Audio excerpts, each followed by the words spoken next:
한국의 양궁 성과가 사실 실력보다는 협회의 과도한 지원과 규정되지 않은 경쟁 환경 때문에 나온 것이 아닌가요? 양궁 경기가 끝나고 언론 기자 인터뷰에서 한 일본 기자가 금메달을 딴 임시한 선수에게 축하는 해주지 못할 망정 시비를 걸고 있는데요. 아무리 좋게 들으려고 해도 질투와 시기로밖에 들리지 않는 질문에 임 선수는 어떻게 대답했는지 오늘의 이야기 들어보겠습니다. 안녕하세요. 저는 일본의 스포츠 전문 기자 사토 아키코입니다. 이번 올림픽에서도 이변이 없이 한국 양궁팀이 메달을 모조리 털어가고 있는데요. 저도 양궁 결승전을 취재하러 가면서 우리 일본이 실력은 뛰어난데 운이 없어서 한국이 금메달을 따게 되었구나 안타까운 마음으로 경기장으로 향했어요. 양궁에서 한국은 대단한 성적을 보이고 있지만 일본의 실력도 뛰어난데 운이 받쳐주지 않아서 한국에게 기회를 주게 되었다는 생각이 들어 억울한 마음이었어요. 그런데 한국 선수와의 인터뷰에서 그녀의 대답은 저를 완전히 당황하게 만들고 지금 크나큰 충격의 시간을 보내고 있답니다. 어릴 때부터 저는 위대한 일본이라는 개념에 둘러싸여 자랐어요. 학교에서는 일본의 찬란한 역사와 문화적 우수성만을 강조했고 다른 아시아 국가들, 특히 한국에 대해서는 부정적인 이미지만을 주입받았었죠. 교과서에는 일본의 과거사에 대한 반성보다는 자국의 발전상만이 가득했고 우리는 그것을 의심 없이 받아들였어요. 특히 스포츠 분야에서 일본의 우수성을 강조하는 교육을 받았어요. 일본이 아시아를 대표하는 스포츠 강국이며 다른 아시아 국가들은 일본을 따라잡기 위해 노력하고 있다는 식의 이야기를 듣고 자랐죠. 양궁에 대해서도 일본의 전통적인 궁도를 언급하며 우리의 기술이 가장 뛰어나다고 배웠어요. 일본은 이미 가마쿠라 시대의 사무라이들이 심신수양을 목적으로 활쏘기를 하고 있었고 궁도는 일본 무사계층에서 교양으로 자리 잡고 있었거든요. 지금도 일본에서 궁도는 생활체육으로 보급되어 학교에서도 배우고 있을 정도로 보편화된 종목인데 양궁이 궁도에서 온 것이라고 일본에서는 생각하고 있답니다. 최근 중국이 일본 궁도에 대해 중국 것이라고 우겨대서 어이가 없는 상황인데요. 양궁은 우리 일본의 궁도에서 비롯한 것이라고 해도 무리가 아니라고 생각하고 있어요. 대학에서 언론학을 공부할 때도 이러한 편견에서 자유롭지 못했어요. 국제 스포츠 대회를 다룰 때 일본 선수들의 활약은 크게 부각시키고 다른 나라, 특히 한국이나 중국 선수들의 성과는 상대적으로 작게 다루는 것이 암묵적인 관행처럼 여겨졌어요. 기자가 된 후에도 이러한 편견은 제 기사 작성에 큰 영향을 미쳤어요. 한국 선수들이 좋은 성적을 거두면 운이 좋았다거나 일시적인 현상이라고 평가절하하는 기사를 쓰곤 했죠. 반면 일본 선수들의 부진은 불운이나 외부 요인 탓으로 돌리는 기사를 작성했어요. 특히 양궁 분야에서 한국의 지속적인 성공을 목격하면서 저는 그들의 성과를 인정하기보다는 의심의 눈초리로 바라보게 되었죠. 분명 뭔가 비밀이 있을 것이다. 공정하지 않은 방법을 사용하고 있는 것은 아닐까 하는 생각으로 가득 찼어요. 이런 편견은 제 취재 방식에도 영향을 미쳤어요. 한국 선수들을 인터뷰할 때면 항상 약점을 찾으려 했고 그들의 성공 비결에 대해 의구심을 품은 질문을 던졌죠. 반면 일본 선수들에게는 동정적이고 우호적인 태도로 접근했습니다. 이러한 태도는 제 개인의 문제만이 아니었어요. 주변의 많은 동료 기자들도 비슷한 시각을 가지고 있었고 우리는 서로의 편견을 강화시키는 역할을 했죠. 한국의 성과에 대해 의문을 제기하는 것이 마치 애국적인 행동인 것처럼 여겨졌답니다. 그런데 저에게 이번 2024 파리 올림픽을 취재할 기회가 뜻밖의 찾아왔어요. 원래 저희 신문사에서는 다른 선배 기자가 파견될 예정이었는데요. 그러나 그분이 갑작스러운 건강 문제로 장기 치료를 받게 되면서 급히 대체 인원을 찾던 중 제게 기회가 오게 되었어요. 올림픽 취재를 위한 준비 기간은 정신없이 지나갔어요. 프랑스어 기초를 익히고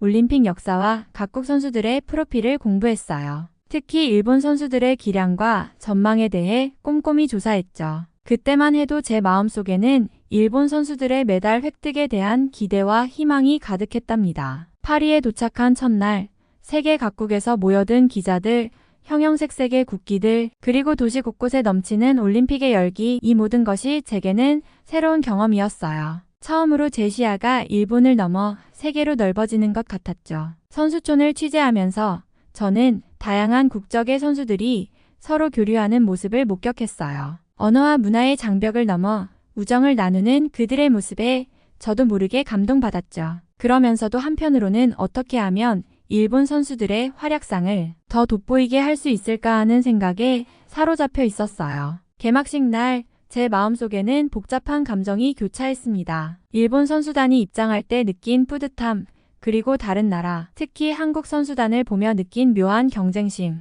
그때까지만 해도 저는 이런 감정들이 자연스럽다고 생각했어요. 이번 파리올림픽에서 한국의 명칭이 북한으로 잘못 불렸을 때도 솔직히 좀 기분 좋았어요. 한국이 사실 외국에서는 파워가 없어서 무시를 당하는구나 싶어서 평소 제가 생각해 오던 것이 맞았었구나 느꼈었죠. 한국에 대한 질투나 시기가 아니라 한국 자체가 국제사회에서는 무시를 당하는 나라이구나 생각이 들었어요. 첫 며칠간의 취재는 제 예상대로 진행되었습니다. 일본 선수들의 경기를 중심으로 보도하고 그들의 성과를 최대한 부각시키려 노력했어요. 다른 나라 선수들, 특히 한국 선수들의 성과에 대해서는 간략하게만 다루었죠. 그러다 양궁 경기 취재를 맡게 되었는데 양궁 남자 단체전 8강에서 일본과 한국이 경기를 하게 되었죠. 이날 양궁 경기장에 들어서는 순간부터 저는 불안감을 느꼈습니다. 한국 선수들의 자신감 넘치는 모습과 그들을 향한 관중들의 뜨거운 환호성이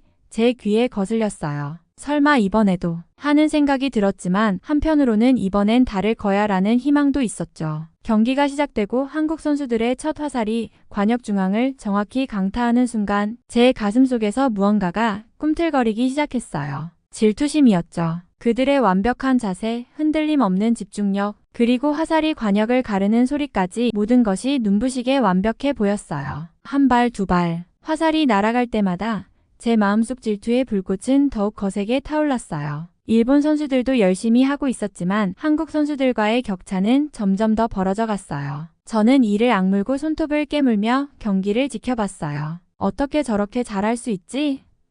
분명 뭔가 특별한 비결이 있을 거야. 어쩌면 불공정한 방법을 쓰고 있는 건 아닐까? 이런 생각들이 제 머릿속을 스쳐 지나갔어요. 심지어 한순간 그들의 활이나 화살에 문제가 있지 않을까 하는 의심까지 들었어요. 한국 대표팀은 첫 세트를 57대 53으로 이겨서 기선을 제압하고 2세트에 접어들면서 한국 선수들의 리드는 더욱 확고해졌어요. 한국 선수들의 매 슛마다 울려 퍼지는 환호성은 마치 제 가슴을 파고드는 비수 같았어요. 일본 선수들이 점점 더 긴장하고 실수하는 모습을 보며 저는 억울함과 분노를 느꼈죠. 2세트에 이어 3세트까지 모두 한국의 승리로 일본은 세트스코어 6대 0이라는 결과로 완벽히 패배하고 말았어요. 한국팀은 대만을 꺾고 올라온 중국과 준결승전에서 맞붙어서 승리를 했고 프랑스와의 결승에서도 5대 1로 완벽한 승리를 거두었어요.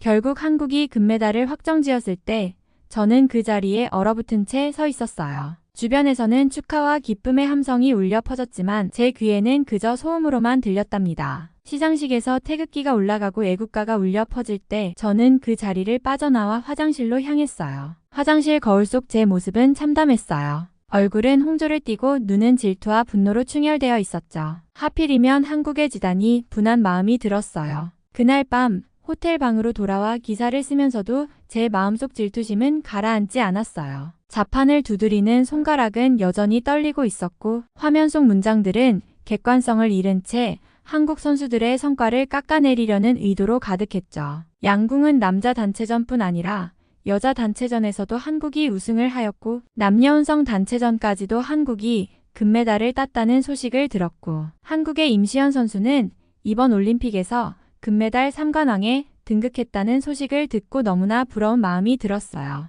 우리 일본은 양궁에서 메달 하나 따지 못했는데 한국은 모든 부분에서 금메달을 따다니 이건 운이 좋아도 너무 좋은 것 아닌가 생각했어요. 양궁 경기가 끝나고 이루어진 인터뷰에서 한국 선수팀에게 외국 기자들이 질문을 했어요. 한국 양궁은 왜 이렇게 강한가에 대해 질문을 받은 한국 선수는 한국 양궁은 체계가 확실하게 잡혀 있다고 대답했어요. 초등학교부터 대학교를 거쳐 실업팀까지 계속해서 나갈 수 있다고 설명을 하더라고요. 그러면서 대한양궁협회의 든든한 지원이 있었던 것도 언급을 했죠. 그 순간 저는 질투심에 못 이겨 그 말에 꼬투리를 잡고 도발적인 질문을 던졌어요.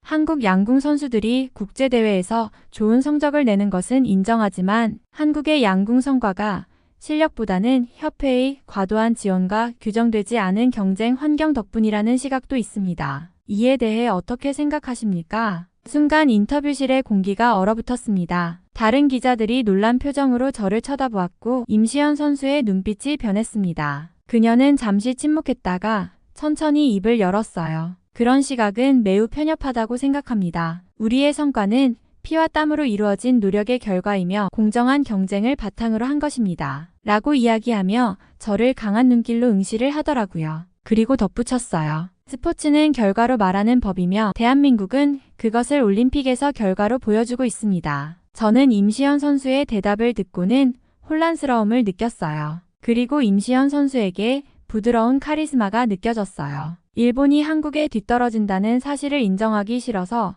던진 무례한 질문에 침착하게 그렇지만 할 말은 똑부러지게 하는 그녀의 모습을 보고 최고의 자리에 오르는 것은 아무나 하는 것이 아니구나 생각했어요. 일본에서 어릴 때부터 받았던 한국의 부정적인 이미지가 한순간에 깨지는 것 같았어요. 일본만이 우수하고 다른 아시아 국가들은 일본을 따라잡기 위해 노력하고 있지만 아직도 멀었다는 식으로 교육받았고 그렇게 생각하면서 살아왔는데 이제 더 이상은 그것이 사실이 아니라는 것을 느끼게 되었어요. 그동안 제가 얼마나 편견에 사로잡혀 있었는지, 얼마나 부당한 의심을 품고 있었는지도 깨달았어요. 인터뷰가 끝나고 나왔을 때 저는 한동안 그 자리에 서 있었습니다. 부끄러움과 후회, 그리고 새로운 깨달음이 밀려왔습니다. 이제부터라도 진정한 스포츠 정신을 이해하고 공정하고 객관적인 보도를 해야겠다고 결심했어요. 질투심에 한국을 깎아내리기 바빠서 그동안 아무 생각이 없었는데요. 한국 양궁 여성 단체전 경기는 이번 파리올림픽에서 10연패를 기록했다는 사실을 알고 깜짝 놀랐어요. 10번 연속으로 한 번도 우승의 자리를 빼앗기지 않은 한국을 두고 괜한 경쟁심을 가지며 일본의 우승을 꿈꾸었다니 너무 지나친 욕심을 가지고 있었구나. 이제야 부끄러운 마음이 들더라고요. 양궁 남자 단체전도 한국이 금메달을 땄고 은메달인 프랑스도 한국인 감독을 기용해서 얻은 결과라고 하니 알면 알수록 놀라운 실력을 가진 나라라고 생각되네요. 인도에서는 한국인 감독을 모셔가 놓고서는 정치적인 문제로 한국인 감독을 배제했다가 처참한 결과가 나왔다는 기사도 찾아보고 나니 한국이 선수뿐 아니라 지도자들도 탄탄한 실력자라는 것을 알게 되었어요. 한국이 양궁뿐 아니라 사격과 펜싱에서도 금메달을 따는 등 계속해서 좋은 결과를 내고 있는데요. 지금 현재 일본보다 금메달 성적이 높네요. 이런 결과를 이번 올림픽에 오기 전에 보았다면 한국의 성적을 비하하며 뭔가 비리가 있을 거라고 말도 안 되는 의심을 했을 텐데 여기 와서 직접 한국 선수들을 만나보니 이제는 한국의 실력을 인정할 수밖에 없다고 느껴지네요. 남은 경기도 일본, 한국 두 나라 모두 최선을 다해서 좋은 성적 거두었으면 좋겠습니다. 그동안 한국에 대해 잘못된 시각으로 바라보았던 점 사과드리고 싶어요. 앞으로 저는 편견 없이 모든 선수들의 노력과 열정을 있는 그대로 전달하는 기자가 되도록 노력하려 합니다. 제 기사로 인해 상처받은 분들께는 다시 한번 깊이 사과드려요. 앞으로 이 깨달음을 잊지 않고 더 나은 언론인이 되기 위해 노력할 것을 약속드립니다. 오늘 사연은 일본 스포츠 기자인 사토 아키코 씨의 이야기를 들어보았습니다. 사토 아키코 씨는 일본에서 자라면서 편협한 시각을 가지고 일본과 다른 나라를 나눠서 생각했었다고 해요. 하지만 파리 올림픽에서 한국 양궁 선수들의 경기를 보고 실력에 깜짝 놀랐는데요. 인터뷰에서 시기와 질투의 시선으로 한국 선수에게 도발적인 질문을 했지만 카리스마 넘치는 깔끔한 대답을 듣고는 그동안의 오해를 후회했다고 하네요. 일본 기자의 변화가 일시적인 것일지 계속될지는 두고 봐야겠지만 후회한다고 하니 믿어보면 어떨까 싶어요. 파리 올림픽에서 멋진 경기 보여준 한국의 양궁 선수들 정말 자랑스럽습니다. 최고의 선수들께 고맙다고 전하고 싶어요. 영상 시청해주신 시청자님들과 구독자님들께도 감사드립니다. 오늘의 이야기가 마음에 드셨다면 구독과 좋아요 부탁드립니다. 감동포켓은 계속해서 여러분께 좋은 이야기를 들려드리도록 하겠습니다. 다음 영상에서 또 인사드리겠습니다.